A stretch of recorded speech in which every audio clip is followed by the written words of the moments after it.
EFCC begins sealing of properties allegedly linked to Bola Ahmed Tinubu. A report reaching from the studio saying that the EFCC has started sealing some properties belonging to the former governor of Lagos State, Bola Tinubu. The EFCC has extended its probe into APC leader Bola Tinubu after EFCC had composed a letter to the Code of Conduct Bureau requesting copies of Tinubu's assets declaration form. Wow. This is huge, and I am excited. This is amazing news. This has to be trending on Twitter everywhere. A duplicate of the letter, which was distributed by online news medium The People's Gazette, uncovered that the investigation concerning Tinubu started a year ago after the removal of the former chairman Ibrahim Mago. The letter, dated November 6, 2020, was endorsed by the then local zonal head Abdul Rashid Bawa, who is currently the chairman of the EFCC. Another development purportedly uncovered that the anti-graft officers have made a stride further to seal some land properties connected to Asiwaju Bola Ahmed Tinubu. Wow. I genuinely believe that this seems like great news, but I still do have my suspicions, because is it like, because if it's the EFCC, I believe, it's compromised. For the fact that it's in Nigeria, it is compromised, and obviously Bola Ahmed Tinubu has power, and it might be a tactic for the government to sort of suppress any criticisms against them, that because at the end of the day, Tinubu will always be all right. It's not like as if the law would, it's so enforced that, no matter where you are in society, you will go to jail. It's not going to happen to him. Nothing will happen to him. So again, the initial excitement of seeing this news, I'm like, okay, first of all, we're in Nigeria, okay? So what will be the repercussions? Because then if this news is actually going around trending everywhere, which I believe it would, then, it's like, okay, are they trying to, numb the people down and make them feel as though, okay, fine, justice is coming in some sort of way, that, a big politician is being sort of punished or being investigated. Again, who is investigating him? The EFCC. So I'm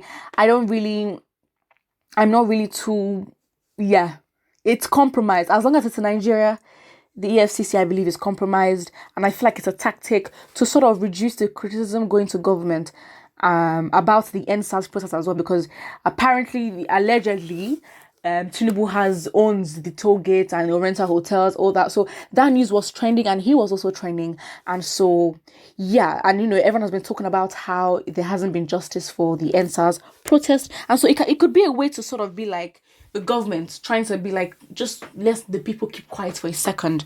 Because again, they've been trying a lot of tactics to distract us. It hasn't been working. So I think this is on their side, it's a smart one, but we can't afford to fall for it. Somebody says, this is one of the best news that I've ever heard under Buhari's government. Keep it up, Honorable Chairman of EFCC. Somebody says, you are hopeless. You will never hear good news. All right. Hope it's not a witch hunting, but liberal on a level playing field. Well, I don't know. We've got to be realistic. We're in Nigeria.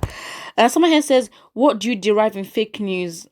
Just one property of Tinubu and the location bad Bele is worrying you. So I see, the thing is, this person is basically implying that, people reacting in a happy way are jealous, and that they have bad intentions towards him. But you need to understand that, again, he's after the NSAS process, I don't think he has been a liked figure as he was before, especially with his influence. But you can't be surprised at the end of the day. Some people really do have their fans no matter what they do. So again, you might, we've not really seen a test of his influence after the NSAS protest. But still, it's still very strange, I'd say, in my opinion. Someone has no need to fight over Tinubu's predicaments. Let's glue our ears to Nigerian Fulani news. There you will hear the truth. Exactly. This person sort of gets it, that it is a tactic to sort of distract. It's a distraction. It is a distraction. Because again, this man is rich, okay? And they haven't even gone into specifics of what property. Because if it's one of like if it's a property like in terms of his business assets and like some factories or apparently Oriental Hotel apparently doesn't own it, but let's say for example Oriental Hotels was shut down. Okay, now we know that what this is real. But again, we've got to understand this man has power. Had power. He has been the head of the APC. He was the so again when we talk about these things, and if anything, nothing will happen to him. Nothing will happen to him.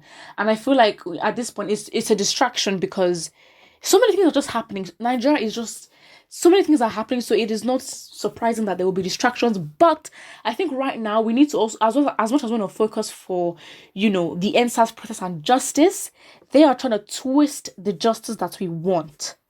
Because again, it's a compensation for families and the fact that toll gate will not be reopened. Fact, and that's a fact. So I feel like, when the NSAS protest and people wanting justice, we need to demand the justice that we want, not what they think we want. And also another thing, that a main issue that we need to focus on right now and not be distracted is the insecurity in the country. I think right now we, as much as it's banditry and everything has been happening in specific regions, and obviously we know the northern part is the main one, but it's now getting pretty consistent, and it's very, very obvious that the country obviously sides with the Fulani people, because the Fulani headsmen who are causing causing harm on people, they're not being prosecuted. Nothing is happening to them. They're being paid. They're being granted amnesty. So again, that's what we need to focus on, and we have to keep our heads up high and be confident about what we're asking for, because again, this government, they are experienced in terms of shutting the voices of people down.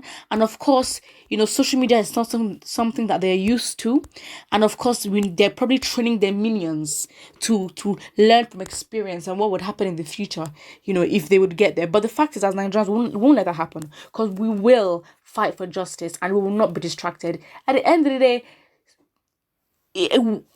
sometimes it's we can argue that our government in a way is a reflection of us, and we need to do better. We need to hold ourselves accountable. We need to be responsible for each other.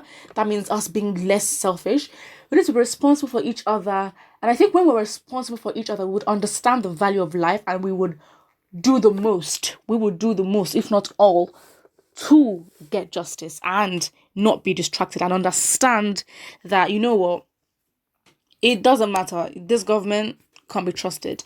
Put what you think in the comment section below, and do not forget to like and subscribe.